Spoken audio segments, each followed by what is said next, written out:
Well, hello, my friends. Today is an honor to bring you this typewriter.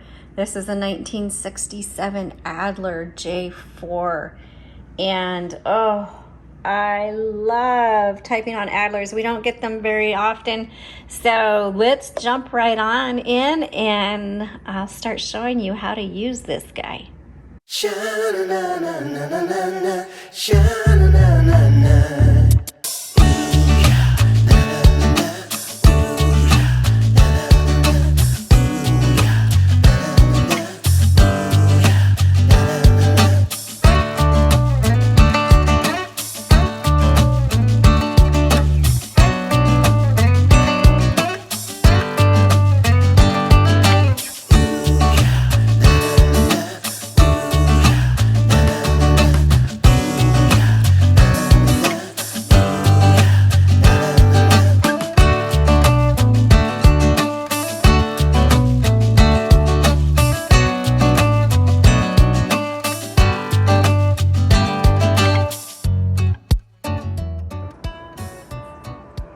Oh, I'm so excited to show this Adler J4 to you.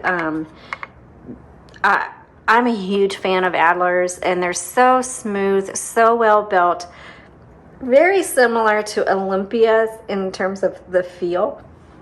But I actually prefer the Adlers. I don't know why. I just do. The Olympias have a really beautiful body style, but there's something about the Adler. Maybe just because we don't come across them as often. But before I get into the tutorial to show you how to use yours, I will say, for those of you who happen to be watching this and you're deciding if you want an Adler, I will make a note. If you have smaller hands, like I do, the Adler is not going to be the most ideal typewriter for you. It is rather difficult for smaller hands, which is why I don't own one. I would love to, because they are truly a pleasure to type on, but my little hands just cannot navigate this keyboard very well, because I have to press so far down and they are further apart. So for those of you with long fingers, here you go. This is going to be great for you. All right, let's go ahead and jump right on in. The Adlers are plastic rather than metal, and so that's why we don't paint them, because the plastic just doesn't paint well. It would just chip off. And but the nice thing with plastic, you're not going to have as many chips or scratches shown on it. So this 67 actually looks really, really well. There is no exterior issues with this one, and so if you're looking at yours, you will probably notice that yours looks pretty well as well. That seems silly. Okay, here's your carriage, and to release this carriage, you'll see instead of like the levers, you'll see these the gray or blackish knobs, and you just lift up, doesn't matter which side, and that'll move your carriage. Now the J4 has a carriage lock, and it's going to be right here. So if you happen to get yours out and you're like, it's not moving, over here on the left side, just lift that, switch that lever over, and that should release your carriage just fine. Now, I love the Adler carriages because they're like floating on air. I mean, that's just how smooth it is. Okay, so up here is where you set your margins. Your paper holder is actually right here in the middle, really odd place. You just hit that, and there you go. When you load your paper, it's actually go right in here. Where my finger is, and I'll show you that here in a second. Here is your line selector. You have 1, 2, or 1.5 and 2. Okay. This releases the platen or the roller. You know, when you turn the handle, you hear the click, click, click, and that's every half a line. Do that, and that kind of releases it, so you can adjust that wherever you want. This is your paper release. So let's go ahead and load a piece of paper And again, right here, be right behind this little plate, and you turn the handle. Make sure that paper comes underneath your metal bar. I always come up to make sure it's nice and even, and if it's not, then you bring that paper release forward and adjust your paper. But this one was already nice and even. So let's move the carriage to the left, and let's take a look underneath the hood. And so this, you're just gonna have to yank. This whole top comes off. And yes, it does use a universal ribbon. We put metal spools on this one, but you can use the plastic universal ribbon spools if you want, or if you have your original spools, you can send those to us and we'll wind fresh ribbon on it for you. You can find information on all of that in the description below. Visit our website at jotandtittletypewriters.com. Okay. To remove your spool, these have little metal arms that are holding the spools in, so you have to flip those arms out, and then you just pull up like that, just like that. Okay, and you'll see, as with other typewriters, you've got your main pin that goes in the middle, and then you have your little one that has to go in one of those 4 holes. And so when you put it back in there, there you go, you make sure it goes down all the way. All right. And then load your ribbon through that guide wire. And this is a lot easier to load than others. And then pretty basic, just straight through there. Make sure you get it through that guide wire. And again, like other typewriters, that ribbon comes above and around the bottom. Black on top, red on bottom. Changing the direction of your ribbon is actually down here. Okay.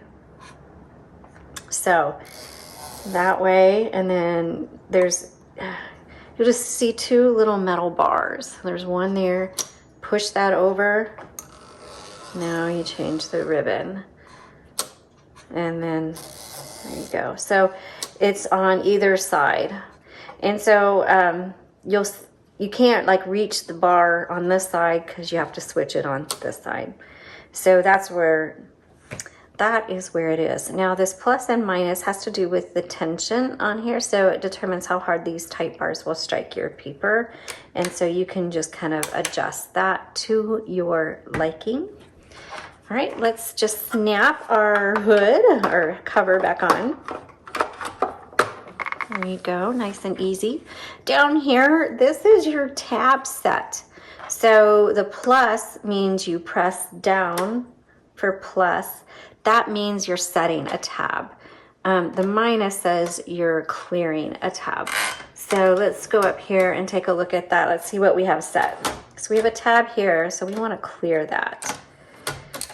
And that clears it. Here's another one. So those are all cleared because I'm at the end of my margin now. And then to set one, that's the plus. So again, plus is down, that's set, up is minus, that's clear. Hit the tab, and there you go. So that is how you set and clear your tabs. Okay, over here is your color selector. The very bottom is red, the middle is black, the top is the stencil setting. That's the white setting. Your typewriter is not gonna operate properly on the white setting, so make sure, and because of where this is, that's going to be easy to knock it into the white setting.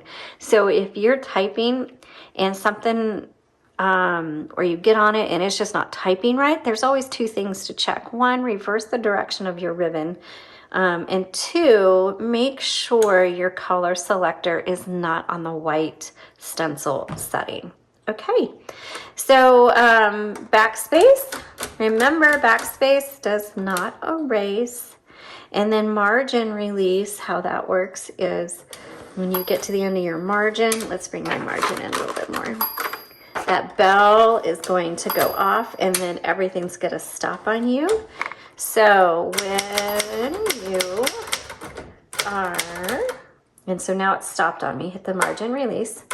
Now you can finish at the end. So wonderful. I mean, Let me do a couple of lines of typing so you can hear it and see it.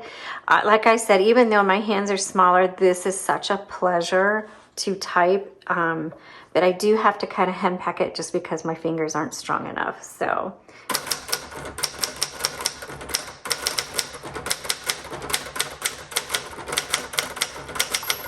there's that bell.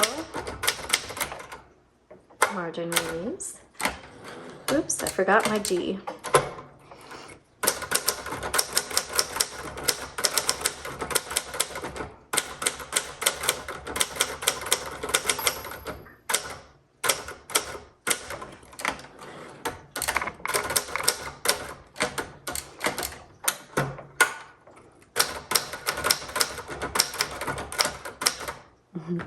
That's my fingers not quite able to get those all the way down.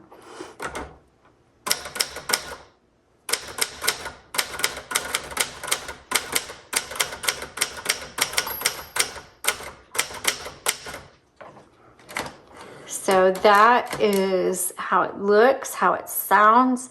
The feel is fantastic. So if you have one and it's not as smooth as butter, then you might want to take that into a typewriter repair person. And we do have a small list, but it's a growing list of on our website of typewriter repair people. And so you can look at that and see if there's one in the area. If you happen to know of one, and it's not on our list or directory, please send us an email to say typewriter repair directory, and I will make sure that that gets added. Hey, thanks for watching. We sure appreciate you guys so much. Give me a thumbs up. Subscribe. Every Saturday we come out with new typewriters as much as possible. If not, you'll see a note in YouTube. So we just appreciate all of our subscribers. I hope this was helpful for you, and you guys have a blessed day.